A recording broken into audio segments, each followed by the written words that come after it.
So hello friends and welcome to my channel Stocks Box. तो आज थोड़ा सा स्टॉक मार्केट पे तो बात करेंगे, स्टॉक मार्केट का तो है ही। थोड़ा सा जियो पॉलिटिक्स पे बात करें। अभी जो घटनाक्रम चल रहा है यूएस को लेके, centre centre of Jio politics अभी यूएस है। बाकी सब तो उसके आसपास घूम रहे हैं। तो ये कहानी शुरू हुई थी पिछले साल से, जब से डोनाल्ड ट्रंप, हमारे ट्रंप चाचा राष्ट्रपति बने। अब पहले तो लोगों ने उम्मीद किया कि बहुत सही रहेगा, सब कुछ सही रहेगा। लेकिन इन्होंने आते ही सात अलग अलग तरीके से, अलग अलग, मतलब क्या ही कहूँ, नौटंकियां चालू कर दी। अब भले ही वो अमेरिका के लिए कर रहे हैं जो भी कर रहे हैं, लेकिन दुनिया परेशान हो चुकी है। तो बहुत कुछ आप लोगों को पता भी है कि इंडिया पे उन्होंने 50% का टैरिफ लगा दिया है। वेनेजुएला के प्रेसिडेंट को उठा लिया है। तो पहले तो इन्होंने टैरिफ लगाया, सभी देशों का लंबा सा लिस्ट लेके एक दिन आए थे, और बहुत से देशों को बोला कि भैया हम इन पे टैरिफ लगाएंगे, ये हमारे से ज्यादा टैरिफ पैसा ले रहे हैं, ये ले रहे हैं, वो ले रहे हैं। अब मेन मुद्दे की बात क्या है मालूम आपको? देखिए, यूएस की इकोनॉमी चल रही है लोन पे, डेप्ट पे। और $37 ट्रिलियन का डेप्ट अभी है। छोटा मोटा अमाउंट नहीं है। $37 ट्रिलियन का डेप्ट है, जिसका इंटरेस्ट ही एक साल का कम से कम $1 ट्रिलियन हो। तब सबसे बड़ी बात है, मान लीजिए आपने एक बैंक से लोन लिया। आपने बैंक से 10 लाख का लोन लिया, जिसका आपका इंटरेस्ट आ रहा है, सपोज कीजिए 1 लाख रुपए साल का। अब साल में सपोज, मान लीजिए बोल रहा हूं, अगर आप 1 लाख रुपए साल में कमाते ही नहीं है, आप उसका इंटरेस्ट पे कैसे करेंगे, ईएमआई पे कैसे करेंगे? आपका लोन तो पे ही नहीं कर पाएंगे ना। और इंटरेस्ट तो बढ़ता जाएगा फिर, और लोन का अमाउंट बड़ा होता जाएगा भाई। तो वही कंडीशन यूएस की है। अब डोनाल्ड ट्रंप क्या कर रहे हैं, ये सब करके वो चाहते हैं कि भाई किसी तरह से मैं कुछ पैसे कमाने का रास्ता बना लूं, और किसी तरह से मैं लोन को अगर कम कर सकूं। तो उनके तरफ से वो भी गलत नहीं है, ऑल दो। लेकिन ये जो करने का तरीका है, मेरे हिसाब से ये तरीका मुझे गलत लगता है। कि भाई ठीक है, आपको कमाना है, आप इंडस्ट्रीज बढ़ाओ, आप मैन्युफैक्चरिंग बढ़ाओ, आपके पास रिसोर्सेज हैं, आप रिसोर्सेज को प्रॉपरली यूटिलाइज कीजिए। हाँ, ठीक है, आप दूसरे कंट्री से टाई अप कीजिए, उनकी टेक्नोलॉजीज यूज कीजिए, उनके रिसोर्सेज यूज कीजिए। हाँ, तो ऐसे जियोपॉलिटिक्स सही रास्ते पे चलता है।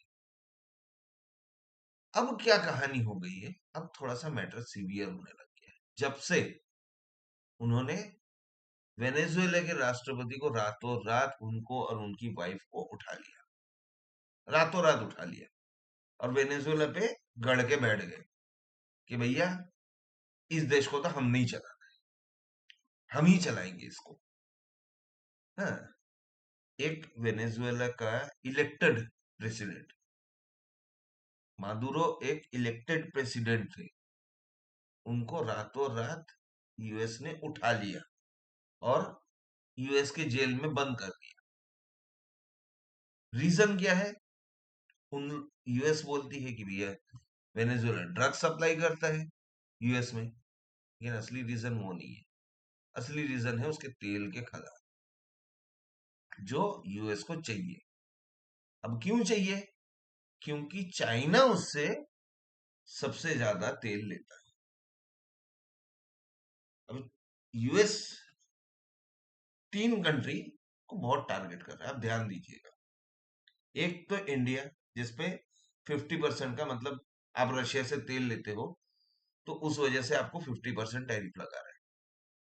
ठीक है, इंडिया रशिया से तेल लेता है, मानते हैं, सही बात है। तो भाई रशिया से जो तेल ले रहे, यूएस यूएस का कहना है कि रशिया से आप तेल ले रहे हो, मतलब क्या है? अब यूक्रेन और रशिया के वार को फंडिंग कर रहे हो, रशिया को फंडिंग कर रहे हो, और यूक्रेन के लोगों को मारने में आप रशिया की हेल्प कर रहे हो। तो मुझे ये बात बताइए, चाइना भी रशिया से तेल लेता है, ठीक है, प्लस यूरोप, यूएस, यूएस उससे न्यूक्लियर रॉ मटेरियल्स लेता है, यूएस खुद लेता है, फ्री में तो नहीं देता होगा रशिया, उसको फ्री में तो नहीं देता होगा ना, पैसा तो लेता होगा। यूरोप उससे गैस लेता है, नेचुरल गैस लेता है, वो भी फ्री में नहीं देता। अब इसमें एक मजे की बात सुनिए, जो यूरोप में जो गैस जाता है, उसकी जो पाइपलाइन है, वो कहां से जाती है? वो जाती है यूक्रेन से, जिसके लिए यूक्रेन को रशिया किराया देता है। समझे मजे की बात? देखिए, तो ये होता है जियो पॉलिटिक्स। अब सुन के तो हंसी आ रही होगी आपको।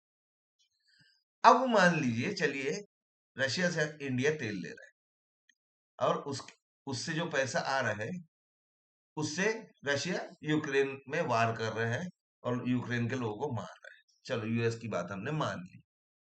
तो मुझे एक चीज बताइए, अब ये जो नेचुरल गैस का पैसा जा रहा है रशिया में, ये जो न्यूक्लियर के रॉ मटेरियल्स का पैसा जा रहा है रशिया में, तो वो मतलब रशिया क्या उसको अलग से रख देता है कि ये वाला फंड अलग है, ये रशिया के डेवलपमेंट में काम आएगा, सिर्फ इंडिया से जो पैसा आ रहा है ना, उसी से यूक्रेन वार करना है? ऐसा तो नहीं होगा ना, ऐसा तो नहीं होगा ना। अब चीजें क्या बिगड़ी है? अब वेनेजुएला को तो इसने पकड़ लिया, कैप्चर कर लिया, छोटा सा देश है बेचारा, कुछ नहीं कर पाया, कुछ नहीं, इतना बड़ा यूएस पावरफुल कंट्री है, उसके सामने कुछ नहीं कर पा रहे वो। अब यूएस में, अब डोनाल्ड ट्रंप को क्या है, कॉन्फिडेंस आ गया, वेनेजुएला मैंने पकड़ लिया ना, छाती चौड़ा हो गया, ठीक है। मैं थोड़ा अपने तरीके से बता रहा हूँ चीजों को, हाँ, तो उसका छाती थोड़ा चौड़ा हो गया। अब आगे स्लाइड पे जाएंगे, मैं थोड़ा अपने तरीके से बता रहा हूँ चीजों को। देखिए, मैं बहुत बड़ा जियोपॉलिटिक्स का एनालिस्ट नहीं हूँ, लेकिन जितना मैं समझ पाया न्यूज और मतलब डॉक्यूमेंट्स वगैरह पढ़ के मैंने जितना समझा है, उतना मैं आपको बता रहा हूँ। शायद अगर मैं गलत हूँ तो कमेंट में उसको सही सुधार दीजिएगा, कहीं पे हो सकता है मैं गलत हूँ। तो अब चीज क्या है, अब यूएस क्या कर रहे हैं?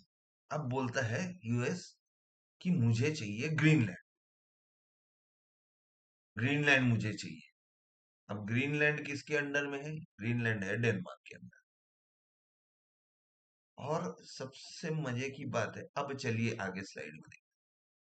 अब ये ग्रीनलैंड के पीछे कहानी क्या है? ये 1721 से कहानी शुरू हुई है। 1721 में डेनमार्क ने इसको कॉलोनाइज किया, अपने अंडर में ले लिया, ठीक है। 1721 में, सोचिए, बहुत पहले। अब 1916 में वॉशिंगटन मतलब यूएस ने डेनमार्क के ग्रीनलैंड के सोवरेनिटी को एक्सेप्ट किया कि हाँ भैया, ग्रीनलैंड आपका है, चलो ठीक है, यहां तक तो ठीक है। ग्रीनलैंड 1953 में कॉलोनी से एक फॉर्मल टेरिटरी में शिफ्ट हो गया, उसको एक मतलब एक तमगा मिल गया। 1979 में ग्रीनलैंड होम रूल मिल गया, जहां मतलब होम रूल मतलब वहां का एक प्राइम मिनिस्टर रहता है, ऑटोनॉमी, डेनमार्क से ऑटोनॉमी। लेकिन है है डेनमार्क के अंडर नहीं, वहां का प्राइम मिनिस्टर अलग है, एक कंट्री मिल गया, कंट्री का स्टेटस मिल रहा है, लेकिन वो अभी भी डेनमार्क के अंडर में। इस बात को ध्यान दीजिएगा, ये बड़ा इंपॉर्टेंट पॉइंट है। अब ये बहुत इंपॉर्टेंट है। अब 2009 से ग्रीनलैंड अपना अलग रूल चला रहा है, लेकिन उसके लिए उसको डेनमार्क के पार्लियामेंट से अप्रूवल लेना, ठीक है। इंडिपेंडेंट कंट्री है, वो इंडिपेंडेंट है, लेकिन डेनमार्क कंट्रोल कर रहा है उसको। जैसे वेनेजुएला में, वेनेजुएला इंडिपेंडेंट है लेकिन उसको अभी अमेरिका कंट्रोल कर रहा है, यूएस कंट्रोल कर रहा है। ठीक है, अब डेनमार्क के पास इसका चाबी है, समझ लीजिए इसका चाबी डेनमार्क के पास की भी है। जो भी उसका फॉरेन ये है, जो भी गैस वगैरह, जो भी नेचुरल रिसोर्सेज हैं, वो सब डेनमार्क के परमिशन से। भाई अगर आपको ट्रेड डील करना है, इसको देना है, ठीक है भैया, डेनमार्क को परमिशन पूछता है, डेनमार्क बोला हाँ तो देगा। ठीक है, अब देखिए 1946 में क्या हुआ। ये थोड़ा सा इतिहास मैं आपको बता रहा हूँ क्योंकि इससे आपको पता चलेगा। जब वर्ल्ड वॉर सेकेंड हुआ था, हाँ, तो जर्मनी ने ग्रीनलैंड पे अटैक कर दिया। जर्मनी ने ग्रीनलैंड पे, जर्मनी की वजह से ही सेकेंड वर्ल्ड वॉर हुआ था, हिटलर की वजह से, ये तो सबको पता है। तो जर्मनी ने ग्रीनलैंड पे भी अटैक किया था। अब उस टाइम हैरी ट्रूमैन वहां के प्रेसिडेंट, ठीक है, उन्होंने तब यूएस ने जिम्मेदारी लिया कि भाई ग्रीनलैंड का डिफेंस हम, डेनमार्क देखिए, डेनमार्क उस टाइम अभी भी उतना अकेले तो यूएस के सामने खड़े होने लायक नहीं है, वो भी उतना पावर नहीं है डेनमार्क के पास। जो फैक्ट है सो फैक्ट है, मैं देखिए ब्रूटल में बात करूं। अब वो इसीलिए इतना बड़ी बड़ी बात बोल रहे डेनमार्क आज, क्योंकि यूरोपियन यूनियन का साथ है उसको, वो नेटो में है, नेटो में है वो, नेटो में यूएस भी है, ये भी ध्यान रखिएगा। चलिए, अब क्या हुआ, हैरी ट्रूमैन ने ग्रीनलैंड को खरीदने का ऑफर दिया। यूएस का प्राइम मिनिस्टर प्रेसिडेंट थे हैरी ट्रूमैन 1946 में, ठीक है, जिसको डेनमार्क ने 100 मिलियन गोल्ड में देने की बात, उसको डेनमार्क ने रिजेक्ट कर दिया। तो मतलब कहानी 46 से चली आ रही है, कोशिश जारी है, लेकिन अब बात थोड़ी सी दादागिरी पे आ गई है। अब थोड़ी दादागिरी पे आ गई है, ठीक है। ये थोड़ा बहुत कहानियां हैं। 1987, 1867, 1910, 2019 में इसको किया। अब ग्रीनलैंड के पीछे क्यों पड़ा है, अमेरिका ग्रीनलैंड के पीछे क्यों पड़ा है? अब देखिए, ये रशिया का, ये मैप में देखिए, ये रशिया का बॉर्डर है और कहीं से एक चाइना का बॉर्डर है। अब ये जो यूरोपियन यूनियन से जो सामान जाता है, वो जाता है, ये आपको मैं दिखा रहा हूँ ड्रॉ कर, ये मान लीजिए यूरोप है। अब यूरोप, ये डेनमार्क है, यूरोप है। अब यहाँ से जो सामान जाते हैं, यहाँ से मान लीजिए डेनमार्क से ही जा रहे हैं, वो कहाँ से जा रहे हैं, यहाँ से जाता है चाइना के पास। चाइना यहाँ कहीं पे है, इस साइड में कहीं पे है, तो ऐसे जाता है। यहाँ से जाएगा तो बहुत घूम के जाना पड़ेगा उसको, ये यहाँ से जाएगा तो बहुत घूम के जाना पड़ेगा, तो इसीलिए यहाँ से जाता है। समझे बात को? तो इसीलिए यूएस बोलता है कि भाई कल के डेट में चाइना या रशिया अगर अटैक करे यूएस पे या यूरोपियन कंट्रीज पे, तो हम ग्रीनलैंड में उनको रोक सकते हैं, इसीलिए हमको ग्रीनलैंड चाहिए। बात तो सही है, लेकिन असली में ग्रीनलैंड उसको नहीं, इसलिए नहीं चाहिए। अब डोनाल्ड ट्रम्प इसको बोलता है आइसलैंड, आइसलैंड एक अलग देश है, हाँ, वो क्या सोच के वो बोलता है अभी, ये तो it is a piece of ice I am asking for, मैं तो छोटी सी चीज मांग रहा हूँ, एक बर्फ का टुकड़ा मांग रहा हूँ। तो भैया आप छोटी सी चीज नहीं मांग रहे, इतना बड़ा बर्फ का टुकड़ा मांग रहे हो भाई, ये छोटा सा चीज नहीं है। अब यूएस का ऑलरेडी एक बेस है यहाँ पे, यूएस का ऑलरेडी एक बेस है। अब यहाँ क्या है, यहाँ सबसे ज्यादा ये जो अभी क्यों अचानक से डोनाल्ड ट्रंप को ग्रीनलैंड की अचानक से याद आ गई, अब आप ध्यान दीजिएगा। चाइना ने रेयर अर्थ मटेरियल पे बैन लगा दिया एक्सपोर्ट पे। अब यूएस में बनती क्या है, ईवी, ईवी में चाहिए rare earth material, cell phones उसमें चाहिए रेयर अर्थ मटेरियल जो मिनरल्स है, और उस पे बैन लगा दिए चाइना। अब चाइना के पास पावर है, चाइना के पास रेयर अर्थ मटेरियल है, लेकिन यूएस को दिख रहा है कि ग्रीनलैंड में भी तो रेयर अर्थ मटेरियल है। अब अगर मैं ग्रीनलैंड को पकड़ लिया तो मेरे को पूरा रेयर अर्थ मटेरियल मिल जाएगा, मुझे चाइना के पास हाथ पांव जोड़ने की जरूरत ही नहीं फिर। मुद्दे की बात यहाँ, अब ग्रीनलैंड के पास बहुत रेयर अर्थ मटेरियल है जो सेल फोन, ईवी और बहुत सारे हाईटेक आइटम्स में काम आता है। अब यहाँ पे कुछ साइंटिस्ट ये भी बोलते हैं कि बहुत सारा ऑयल एंड गैस के डिपॉजिट भी है। ठीक है, ऑयल एंड गैस के डिपॉजिट्स भी है। तो क्या क्या है देखिए ग्रीनलैंड में, फेल्ड फेल्डस्पार, ग्रेफाइट, मॉलिब्डेनम, ये थोड़ा सा आप रिसर्च करेंगे तो बहुत कुछ, rare earth material, titanium, vanadium, platinum group materials, ये सब चीजें रेयर अर्थ मटेरियल यहाँ पे मिलती है ग्रीनलैंड में। अब देखिए ये छोटा सा जगह नहीं है, ये है आइसलैंड, ये नहीं मांग रहे वो, चाहे मांग रही है, ये आइसलैंड यहाँ है, छोटा सा जगह है। तो वो मांग रहे इसको और बोल रहे इसका नाम, बात को समझिए। अब देखिए, अभी इकोनॉमिक फोरम का बैठक था डावोस में, स्विट्जरलैंड में। वहां पे पहले तो इसने क्या किया, ग्रीनलैंड के चक्कर में 8 यूरोपियन कंट्रीज पे 10% का टैरिफ लगा दिया। भैया तुम नहीं दोगे ना, तुम बीच में आ रहे हो ना। अब यूरोपियन यूनियन ने क्या बोला कि नहीं भैया, अगर आप ग्रीनलैंड लोगे तो हम रोक के खड़े रहेंगे। और वो भी क्यों, डेनमार्क ने एक एक ट्रीटी बना हुआ है, नाटो, नाटो का एक ट्रीटी है, अगर आपके किसी देश पे अटैक होता है तो उसको हम सब पे अटैक माना जाएगा। अब डेनमार्क के अंडर में ग्रीनलैंड है। अब यूएस तो मान नहीं रहे, यूएस जबकि नाटो का पार्ट है।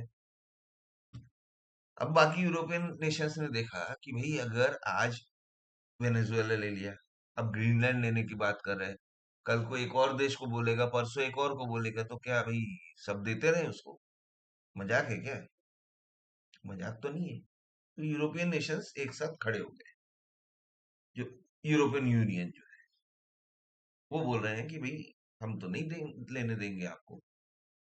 तो हमारे ट्रम्प साहब नाराज हो गए, बोले ठीक है तुम नहीं लेने दोगे, 10% टैरिफ सब पे, 8 कंट्री पे 10% टैरिफ लगा दो, और ये 1 जून से सीधा 25% हो जाएगा। ठीक है, अब वो तो कर दिया। अब क्या हुआ, अब प्रेशर में आ गया ट्रम्प। क्यों प्रेशर में आ गया? उसके बाद यूरोपियन नेशंस ने बोला कि भाई हम आपको ट्रेजरी बॉन्ड्स भेज देंगे, भेज देंगे। अब इसके पीछे की कहानी भी सुनिए। यूएस जो डेप्ट जो है ना उसका, $37 ट्रिलियन, वो कहाँ से आता है? वो ट्रेजरी के बॉन्ड्स बनाता है और बेचता है दूसरे देशों को। अब जब इसने टैरिफ लगाने की बात की थी, एक थोड़ा पुरानी कहानी बता रहा हूं, आप सुने भी होंगे इस चीज को। जब टैरिफ लगाने की बात किया था, चाइना पे इसने पहले बहुत टैरिफ लगाया था, इंडिया से पहले चाइना पे बहुत प्रेशर बनाया था। चाइना ने सीधी सी बात, एक बात बोली, तू टैरिफ लगाएगा ना, ठीक है, हम तुम्हारे बॉन्ड्स बेच देंगे, जाओ, बेच देंगे। अब चाइना के पास है $1 ट्रिलियन के बॉन्ड्स। सोचो, पैनिक, यूएस के स्टॉक मार्केट में पैनिक, यूएस के मार्केट में पैनिक, यूएस का मार्केट गिरने लग गया। उस टाइम डोनाल्ड ट्रम्प को बाहर आके बोलना पड़ा कि बॉन्ड मार्केट सही है अभी, और उसने टैरिफ कम किया। इसलिए नहीं किया कि चाइना उसकी बात माना है, उसने इसलिए किया कि चाइना ने सीधा धमकी दिया था कि ट्रेजरी हम बेच देंगे। अब इस पे आऊंगा और आगे आऊंगा। तो अभी यूरोपियन यूनियन के पास कुछ नहीं तो 8 से 10 ट्रिलियन डॉलर है। तो सोचिए, $1 ट्रिलियन में ट्रम्प गिर गया था चाइना से, अब ये 8 से 10 बेचेंगे तो क्या होगा? इसीलिए क्या किया, डावोस में गया, ठीक है, मैं तो एक छोटी सी पीस ऑफ आइस मांग रहा हूँ, ठीक है, मुझे एक बेस बनाने दो, एक गोल्डन डोम बनाने दो। मैंने यूएस ने हमेशा वर्ल्ड वार में वार के समय में यूरोपियन नेशंस को हेल्प किया। बिना यूएस के पैसे दिए तो भी हम उसको पैसे देते हैं। यूएस यूरोपियन नेशंस को इतना पैसा हमने दिया है। हाँ, तो ये सब बात बोल के उसने बोला ठीक है भैया, हम 10% टैरिफ नहीं लगाएंगे, लेकिन आप कंसीडर करो, मेरे को एक बेस बनाने दो। मैं चाहता हूँ कि एक गोल्डन डोम बनाऊंगा, ताकि वहां से अगर रशिया से कोई मिसाइल आए तो हम वहीं पे उसको नष्ट कर दें। हम उसको वहीं पे नष्ट कर दें। हाँ, तो ये सब कहानी डावोस में जाके उसने सुना।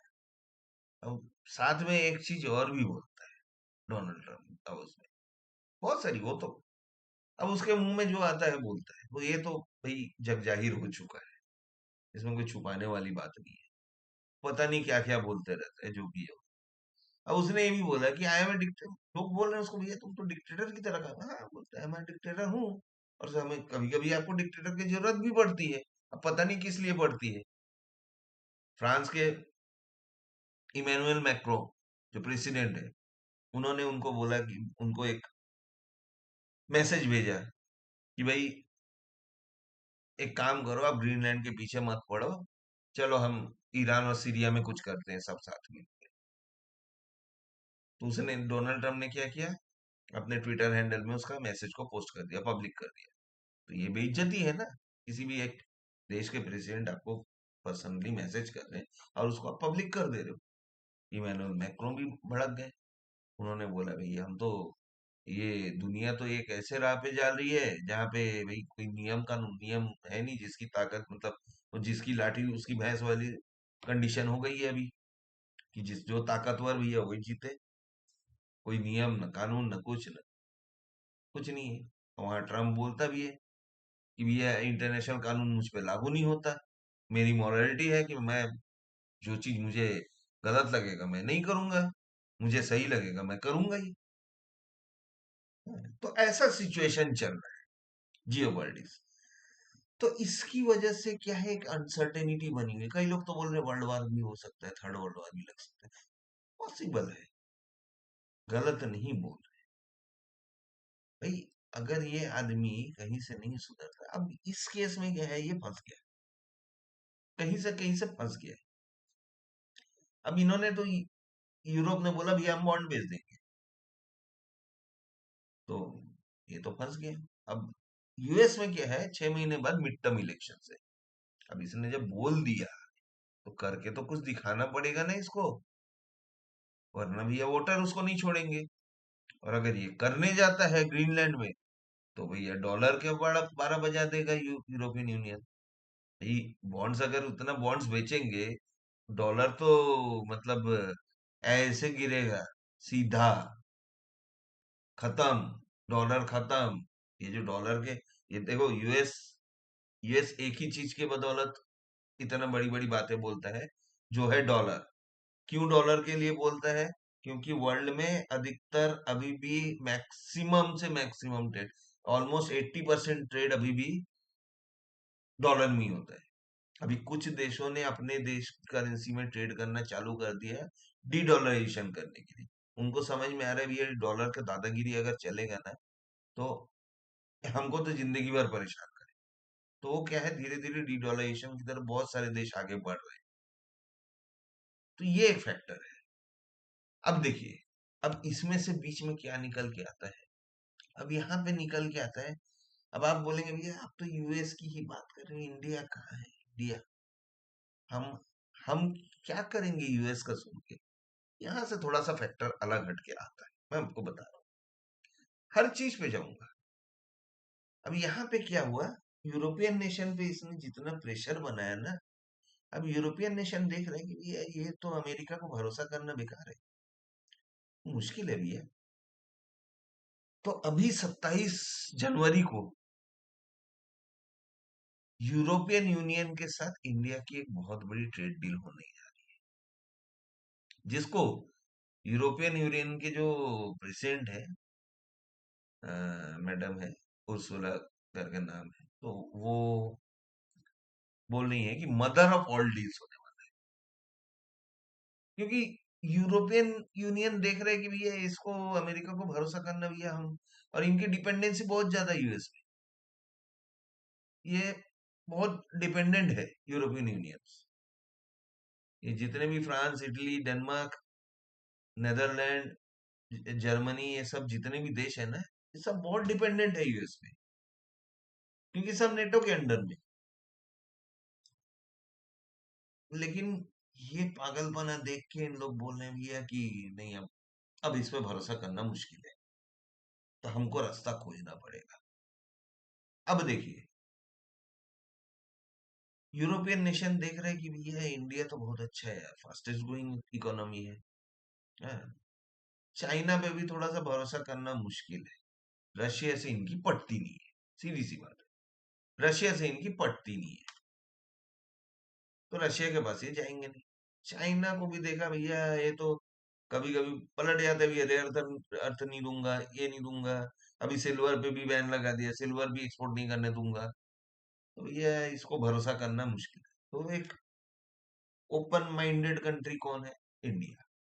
इंडिया की जीडीपी भी अच्छी है, ग्रो भी कर रहा है भैया, इसमें इन्वेस्ट करेंगे तो हमको फायदा भी मिलेगा। हाँ, तो इस सिचुएशन में क्या हो रहा है, इन्होंने सोचा कि भाई हम इंडिया से डील करेंगे, तो ये डील फाइनल है। अब देखते हैं कि ये परिस्थिति कहाँ पे है, हमारे लिए क्या फायदा है। अब देखिए यहाँ, अब आप देखेंगे, यूएस हमारा सबसे बड़ा ट्रेडिंग पार्टनर नहीं है, वो है यूरोपियन यूनियन। ट्रेडिंग पार्टनर मतलब इंपोर्ट एक्सपोर्ट से बोल, कुल मिला के हम जो उसको इंपोर्ट, उससे इंपोर्ट करते हैं और एक्सपोर्ट करते हैं, कुल मिला हमारा 11.5% ऑफ इंपोर्ट एक्सपोर्ट जो होता है इंडिया का, इंडिया के पर्सपेक्टिव में, वो यूरोपियन यूनियन से होता है 11 जबकि यूएस से हमारा 9.4% होता है, और चाइना से हम 7.1% का। समझे बात को? तो अब यहाँ पे दूसरा पहलू क्या है, यूरोपियन यूनियन के पहलू से, इंडिया यूरोपियन यूनियन का 9th लार्जेस्ट ट्रेडिंग पार्टनर है, जो कि 2.4% है। अब यूरोपियन यूनियन जो है हमारे साथ इंपोर्ट एक्सपोर्ट जो करती है, वो 2.4% करती है उनका टोटल, जो जो यूएस का 17.3% करती है यूएस से, चाइना से 14.6%, यूके से 10.1%। ठीक है, तो आप देखिएगा, इसमें और इसमें बहुत बड़ा गैप है। समझ रहे बात को? ये दोनों में बहुत बड़ा गैप है। तो अगर यूरोपियन यूनियन से हमारा ट्रेड डील हो गया, तो ये गैप कम होगा, उससे हमको फायदा मिलेगा। हम तो कर ही रहे हैं उससे, वो नहीं कर रहे। तो ये जो 2.4% है वो थोड़ा बढ़ेगा, जिससे हमको फायदा मिलेगा, हमारा जो ट्रेड डेफिसिट होता है ना, वो कम होगा, वो कम होगा। और यूरोप क्या है, हमारे साथ mainly machinery, appliances, chemical, base metals, mineral products, textile, ये सब में काम करता है। ठीक है, अब हम देखेंगे कि फायदा क्या हो रहा है। चलिए, किसको क्या फायदा। अब देखिए इंडिया के लिए क्या फायदा है। हाँ, इंडिया के एक्सपोर्ट बूस्ट होगा, जो हमारा हिट करके रखा हुआ है यूएस के टैरिफ लगाने की वजह से। लेबर इंटेंसिव इंडस्ट्रीज जैसे textile, garment, leather goods, marine products, हाँ, जो हमारा मरीन प्रोडक्ट्स का प्रॉब्लम था अभी ये आपका यूएस के साथ, वो वो प्रॉब्लम भी कम होगा। हाँ, तो वो 2% से 12% तक के बढ़ सकता है यहाँ, जिसका टैरिफ भी कम लगेगा। हाँ, तो वो एक कंपिटिटिव मार्केट तैयार हो जाएगा। दूसरा, हाई वैल्यू नॉलेज वाले इंटेंसिव सेक्टर जैसे फार्मास्यूटिकल, केमिकल्स, ये सब में भी हमको गेन मिल सकता है। देखिए यहाँ सेक्टर्स निकल के आ रहे हैं, ध्यान दीजिएगा। जो स्टॉक मार्केट में काम करते हैं, नोट कर लीजिएगा। हाँ, आप लोग, यहीं से सब खेल निकलता है। यहीं से खेल निकलता है कि किसमें क्या बेनिफिट है। जैसे इंडिया सबसे बड़ा जेनेरिक ड्रग का प्रोड्यूसर है, तो जेनेरिक ड्रग का मार्केट वहां पे क्रिएट कर सकती है इंडिया। उसका एक फायदा मिलेगा, स्पेशलिटी ड्रग्स, केमिकल प्रोडक्ट्स। हाँ, इसमें इंडिया का एक्सपोर्ट डाइवर्सिफाई हो जाएगा। जो भाई एक तरफा जो डिपेंड किया हुआ है, वो थोड़ा सा अलग हट जाएगा। हाँ, इंडिया का गेन मिलेगा, जैसे एग्रीकल्चर डेयरी में, उसमें भी एक गेन मिल सकता है जो डोमेस्टिक फार्मर को बचाने में काम आएगा। इसमें एक चीज ये है, ये कार्बन बॉर्डर एडजस्टमेंट, सीबीएम करके, ये थोड़ा सा एक प्रॉब्लम हो। अब यूरोपियन यूनियन ने 1 अक्टूबर 2023 में एक ड्यूटी लगाया था, 20 से 35%। हाँ, इसमें कुछ कार्बन का टैक्स लगता है। जो आपका cement, iron and steel, aluminium, fertiliser, electricity, hydrogen. इसमें एक सेक्टर ये भी है आईटी का, जो आईटी के जो सर्विसेज जो हमारा एक्सपोर्ट होता है, तो उसका भी एक बेनिफिट मिलेगा। अब यूरोपियन यूनियन के लिए देखिए, उनके लिए फास्टेस्ट ग्रोइंग इकोनॉमी का दरवाजा खुल जा रहा है। ठीक है, अब वहां से देखिए, जो थोड़ा पीने वाले लोग हैं, तो भाई वो ध्यान दीजिएगा कि फ्रांस, सबसे मेजर फ्रांस है। फ्रांस, इटली, यहाँ से वाइन्स बहुत आती है, स्पिरिट्स, अल्कोहलिक बेवरेजेस। हाँ, ये बार बार देखिएगा, यूएस बोलता है ना, फ्रांस पे मैं टैरिफ लगाऊंगा, उसके वाइन्स पे मैं टैरिफ बढ़ा दूंगा, उसके वाइन्स पे।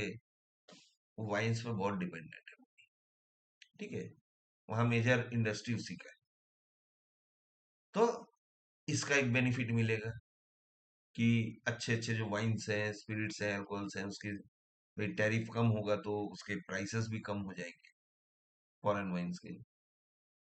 यूरोपियन कार मेकर्स जो प्रीमियम व्हीकल्स बनाती है, कुछ कार में कंपनीज, वो इंडिया में आ सकती है, ऑटो एक्सपोर्ट बूस्ट होगा। हाँ, अब यहाँ पे क्या है, 150 से 200% वाइन्स पे टैक्स टैरिफ लगता है। लग्जरी कार्स पे 100 से 125%, जो कम हो सकता है। तो ये चीजों के रेट्स कम हो सकते हैं, प्राइसेस कम हो सकती है। हाँ, कुछ industrial machinery, electrical equipments, chemical, ये भी इसमें आ सकते हैं यूरोप से, तो वो भी कम हो सकता है। High value services, property sector, IT, engineering, business service, services का जो मैंने बात किया, उसका भी एक बेनिफिट उनको मिल सकता है। हम्म, तो और सबसे बड़ा क्या है, यहाँ पे एफडीआई इन्वेस्टमेंट होता है। देखिए दो चीज है, कंफ्यूज मत होइएगा, एफडीआई, एफआईआई। एफडीआई क्या होता है, एफडीआई जो होता है ना, किसी इंडस्ट्री पे या किसी प्रोजेक्ट पे इन्वेस्ट करता है, जो लॉन्ग टर्म के लिए करता है। एफआईआई क्या होता है, स्टॉक मार्केट या बॉन्ड्स मार्केट या करेंसी मार्केट, ये सब में इन्वेस्ट करता है शॉर्ट टर्म के लिए। उसको जहां थोड़ा प्रॉफिट दिखा, निकल जाता है। तो आप बोलेंगे भैया एफडीआई क्या है, ये एफडीआई तो भाग रहा है, बोलेंगे नहीं, एफडीआई नहीं भाग रहा है, एफआईआई भाग रहा है। एफडीआई आ रहा है, एफडीआई आ रहा है, एफडीआई भाग नहीं रहा है। हाँ, तो ये दोनों में डिफरेंस है।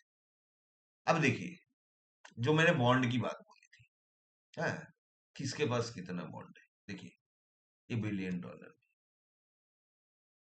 कितने बॉन्ड्स हैं देखिए। ठीक है, तो यहाँ एक एक कंट्री का दिया हुआ है, देखिए, बेल्जियम, सॉरी, बेल्जियम, कनाडा, केमन island, Luxembourg, France, Ireland, Switzerland, Norway, है, जर्मनी, ये सब यूरोपियन यूनियन के पार्ट है। तो इनका टोटल अगर करेंगे तो कितने बॉन्ड्स होंगे, देखिए, यूएस के पास जो ट्रेजरी बॉन्ड्स है। तो ये होती है, ये है कहानी।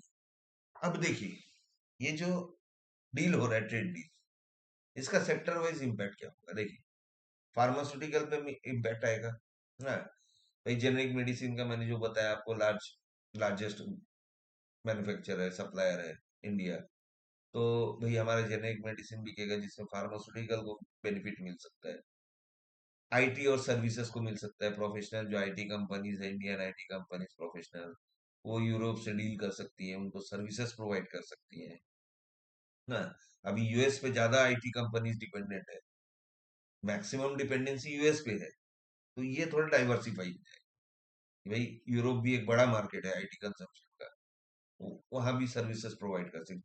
टेक्सटाइल अपैरल, जो इसने बांग्लादेश को थोड़ा सा बेनिफिट दिया हुआ था, लेकिन अभी तो बांग्लादेश में जो कांड चल रहे हैं उसके चलते तो टेक्सटाइल के 12 बजे हुए हैं, किसी भी इंडस्ट्री के 12 बजे हुए, वियतनाम। लेकिन वियतनाम हमसे बहुत टेक्सटाइल में कम्पीट कर रहा है, तो जिसके टैरिफ की वजह से हम हमारा टेक्सटाइल इंडस्ट्री को बहुत बड़ी मार पड़ी हुई है। ये फैक्ट है, टेक्सटाइल और लेदर को। तो ये दोनों चीजें बेनिफिट मिल सकती है, डाइवर्सिफाई होगा तो बेनिफिट मिलेगा ना हमको। यूएस को हम उतना नहीं दे पा रहे हैं, वहां पे हमारा डिमांड कम हो रहा है, तो हम उसको अगर दूसरा रास्ता देखेंगे, भाई हमको तो माल बना के बेचना है ना, सीधी सी बात है। तो भाई हम इसको बेचे चाहे उसको बेचे, जो खरीदेगा उसको बेचेंगे। हाँ, तो वो सिचुएशन इंजीनियरिंग मैन्युफैक्चरिंग में इंडिया को बेनिफिट मिल सके, जो कैपिटल गुड्स है सेक्टर। हाँ, कैपिटल गुड्स सेक्टर में इंडिया को जो हमारा मेक इन इंडिया चल रहा है, उस पे हमको थोड़ा बेनिफिट मिल सकता है। हम्म, तो ये होते हैं हमारे बेनिफिट। हम्म, तो अब देखिए, अब इसी बीच में क्या हुआ, मनी कंट्रोल की एक प्रेस रिपोर्टर ने डावोस में ट्रम्प को पूछा कि भाई ये आप ट्रेड डील का क्या सोच रहे हैं। हाँ, तब उसने बोला नहीं, मोदी तो मेरा बहुत अच्छा, वो बोलता ही रहता है, हमेशा बोलता है, लेकिन करता कुछ नहीं। तो हम बहुत अच्छा डील लेंगे, करेंगे, बहुत अच्छा डील करेंगे। अब यूएस के साथ ट्रेड डील में प्रॉब्लम क्या है? यूएस के साथ प्रॉब्लम है सबसे बड़ा एग्रीकल्चर और डेयरी में। यूएस चाहता है कि भैया इंडिया हमारे लिए पूरा ये एग्रीकल्चर और डेयरी का मार्केट खोल दे। अब भाई एग्रीकल्चर का और डेयरी का मार्केट अगर यूएस के लिए खोल देगा इंडिया, तो हमारे बेचारे किसान भाई क्या करेंगे? मोदी इस चीज को सोचता है। मोदी बोलता है नहीं, मैं तो नहीं खोलूंगा। और दूसरा चीज क्या है, यूएस में जेनेटिकली ग्रोन एग्रीकल्चरल ग्रो होता है, जो हमारे यहाँ नेचुरली ग्रो होता है। और दूसरा चीज क्या है, वहां पे जो डेयरी के प्रोडक्ट्स है, मतलब जो गाय भैंस का दूध जो निकलते हैं, तो उन लोग प्रोटीन को बढ़ाने के लिए उनको सुअर का खून और मांस खिलाते हैं गाय को। आपने सुना होगा, नहीं होगा, आप गूगल कर लीजिएगा, आपको मिल जाएगा, खिलाते हैं। तो अब इंडिया में एक कंसेप्ट क्या है, हमारे इंडिया में बहुत से लोग वेजिटेरियन। अब जो वो सुअर का, गाय का मांस और सुअर का खून और मांस खिला रहे हैं, वो वाला दूध क्या हमारे वेजिटेरियन लोग पीना पसंद करेंगे? नहीं। मोदी इन चीजों को सोचता है, इसीलिए मोदी ने सीधा बोल दिया कि भैया नहीं, ये तो मैं अलाउ नहीं करूंगा, किसी हालत में नहीं करूंगा। और मोदी मानने को तैयार नहीं, एक तरफा खड़ा है, यूएस भी नहीं मानेगा। इसीलिए थोड़ा सा प्रॉब्लम हो रहा है। अभी पता नहीं, कुछ तो कुछ बात चली है बीच में। पीयूष गोयल जी ने भी बोला था कि भाई हम बहुत करीब हैं। उनके ट्रेड सेक्रेटरी बीच में बोले कि भैया ट्रेड ट्रेड डील तो हो जाता, लेकिन मोदी ने फोन नहीं किया, मोदी अपने गढ़ में है। तो भैया मोदी, यहाँ हमारे मिनिस्ट्री ऑफ एक्सटर्नल अफेयर्स ने बोला भैया, उसके बाद तो 8 बार फोन हो चुका है, बात हो चुका है। तो इस तरह से चल रहा है। तो जब तक ये क्या नहीं होता, सेट नहीं होता, तब तक के कुछ कहना मुश्किल है। ठीक है, अब एक नई कहानी आ गई। अब क्या कहानी आ गई है, जो कनाडा के प्राइम मिनिस्टर है, मार्क कार्नी, उन्होंने भी देखा भी ये तो आज ग्रीनलैंड ले रहा है। और सबसे बड़ी बात है, उसने कुछ दिन पहले क्या किया था, अपने ट्विटर में एक मैप डाल दिया था जिसमें यूएस के अंडर में कनाडा और ग्रीनलैंड भी है और वेनेजुएला भी है। तो ये देखा भैया, अब तो वेनेजुएला तो ले चुका है, ग्रीनलैंड पे नजर है। अब ग्रीनलैंड मान लो अगर ले लिया गलती से, तो अगला नजर तो हमारे ऊपर मारेगा ये। तो भैया हमको तो अपना बचाव करना है, इस पे भरोसा करना बेकार है। तो ये क्या कर रहे हैं, ये चाइना से डील करने चले गए सीधा। जिनपिंग से मिल के आ गया और डावोस में सीधा बोल दिया भैया हम तो चाइना से डील कर रहे हैं। अब ट्रम्प भैया को ये पसंद कैसे आएगा, तो इन्होंने सीधा बोला भैया चाइना तो इसको खा जाएगा, कनाडा को। तो मार्क कार्नी बोल रहे हैं कि भाई खाएगा तो खाएगा, तुम भी कौन सा हमको छोड़ने वाले हो, कहीं तो बचने का रास्ता हम खोजे। वो कौन सा खाएगा, तो भैया हम तो उससे ट्रेड डील कर रहे हैं, हमको उससे बेनिफिट भी है, हमको उससे बेनिफिट भी है। हाँ। अब नई कहानी ये आई है, अभी थोड़ी देर पहले ही आई है ये कहानी, अभी थोड़ी देर पहले ही आई है। हाँ, ये कहानी अभी थोड़ी देर पहले ही कि ट्रम्प बोल रहा है कि भैया हम कनाडा पे 100% टैरिफ लगा देंगे अगर कनाडा चाइना से ट्रेड डील करता है। अब सोचिए, ये तो सीधी सी दादागिरी है। भाई मेरी मर्जी, मैं किसी से ट्रेड डील करूं, मेरी इच्छा, मैं किससे धंधा करूंगा, मेरी इच्छा है भाई। मैं अपना सामान किसको बेचूं, मेरी इच्छा है। तुमको बेचूं नहीं बेचूं, तुम जबरदस्ती टैरिफ लगाओगे, तुमको बेचूंगा। तो वो बोल रहा है भैया चाइना से अगर ये करेगा, चाइना तो इधर घुसेगा फिर। हाँ, तो चाइना को तो किसी तरह से रोकना है उसको। हाँ, अब ये लैंडमार्क डील करने को, नए स्ट्रेटेजिक पार्टनरशिप करने को तैयार हो गया है चाइना से, जिससे चाइना भी इसको बहुत कुछ बेनिफिट दे रहे हैं अभी। इसके इसके मतलब चाइना ये दे रहा है टैरिफ वगैरह कम कम कर देगा इसके ऊपर जो लगे हुए थे। जो एक क्या बोलते हैं, कोई सीड है इनका, हाँ, वो सीड ये इन लोग मतलब कनाडा में उगता है, वो चीज उन लोग एक्सपोर्ट करते थे, लेकिन उस पे 99% टैरिफ लगाता था, 15% बोला उसने कम कर। और कैनेडियन सिटीजन्स को भी वीजा फ्री एंट्री दूंगा, ये सब बात बोला है चाइना। हाँ, तो ये कहानी एक आई। अब इसी भी दूसरी कहानी क्या आ रही है यहाँ पे, ठीक है, चीजें कैसे तेजी से बदल रही है, इसीलिए मार्केट गिर रहा है। चीजें तेजी से इसीलिए बदल रही।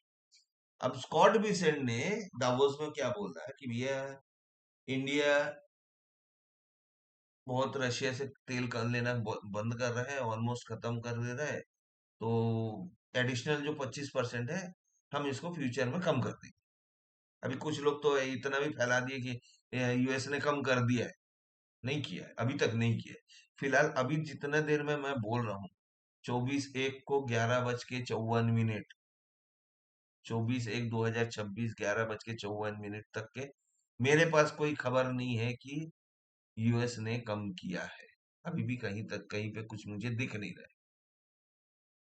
अब दूसरी तरफ इधर से तो ये थोड़ा सा नरम पड़ा ग्रीनलैंड से। तो दूसरी तरफ क्या किया भैया, हम जाएंगे ईरान, भेज दिया अपने आर्मी को ईरान, नेवी को भेज रहे, जा रहे हैं ईरान, तुम तैयार हो। सीधा बोल दिया भैया, जो प्रोटेस्टर है ना ईरान के, तैयार हो हमारे। अब ईरान भी कम नहीं दिया, ईरान बोला आओ, हम भी तैयार है, आ जाओ, हम भी तैयार है भाई। तो ये सिनेरियो चल रहा है। मतलब कुल मिला के देखिए, ये पूरी कहानी का सार क्या निकलता है, यहाँ अभी कुछ समझ में नहीं आ रहा है कौन किसके साथ है। कहीं तो यूरोप आ रहा है हमारे पास, कहीं वो जा रहा है, कभी कभी रशिया से बोलता है यूरोपियन यूनियन, ये इसके अगेंस्ट में हम लोग बैठते हैं, ये बात कर लो, आ जाओ।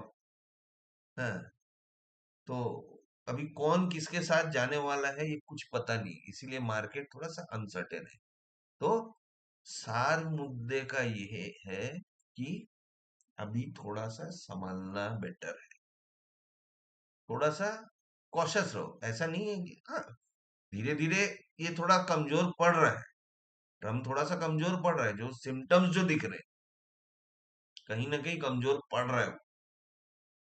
क्योंकि ये जो कर रहे हैं ना बिना सोचे समझे वाला काम, ये अमेरिका को खत्म कर रहा है धीरे धीरे।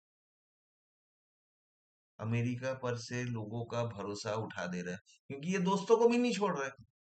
ये तो अपने दोस्तों को भी नहीं छोड़ रहे। नेटो इनके दोस्त हैं, उन्हीं का कंट्री ये ग्रीनलैंड पे कब्जा करने पे लगा हुआ है। ये तो दोस्तों को भी नहीं छोड़ रहा है। कनाडा इसका दोस्त है भी है, इसको लगा दिया 100% भी है। चाइना से तू कर रहा है तो मैं लगाऊंगा, मेरी मर्जी। वो एक गाना था ना कोई मूवी में, मैं चाहे ये करूं मैं चाहे वो करूं मेरी मर्जी। तो इसका भी वही हाल है। तो यही चीज है, सार समझिए। मैं इतना देर जो बताया आपको, उम्मीद करता हूँ समझ में आया होगा आपको। तो मुद्दे का सार ये है कि अभी सिचुएशन कहीं से कहीं तक दिख नहीं रही। हाँ, एक उम्मीद इंडिया के लिए है, जो यूरोपियन यूनियन से हमारा ट्रेड डील हो रहा है, उससे कुछ हद तक जो हमारा जो नुकसान हुआ था, ऑल्दो हमारा बहुत यूएस से नुकसान नहीं हुआ था, हमारे जीडीपी को बहुत ज्यादा नहीं मार पाया वो, ना मार पाएगा फ्यूचर में। हाँ, शॉर्ट टर्म का नुकसान होता है, ये तो मैं भी मान रहा हूँ, शॉर्ट टर्म नुकसान तो है।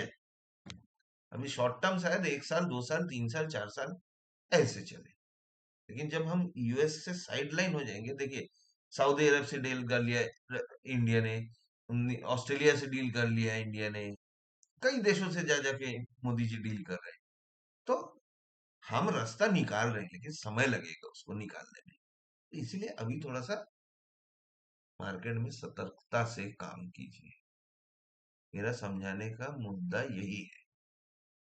तो उम्मीद करता हूँ दोस्तों आपको समझ में आया होगा कि मैं क्या कहना चाह रहा हूँ। तो अगर समझ में आया, मेरी कोशिश अच्छी लगी, सच्ची लगी आपको, तो प्लीज एक कमेंट कीजिएगा, वीडियो को लाइक कीजिएगा, और जो भी इस जियो पॉलिटिक्स में इंटरेस्टेड है, आपके जानने वाले पहचानने वाले, उनको शेयर कीजिएगा, उनको भी पता चले कि असली हकीकत हो क्या रहा है अंदर। ठीक है, धन्यवाद, थैंक यू।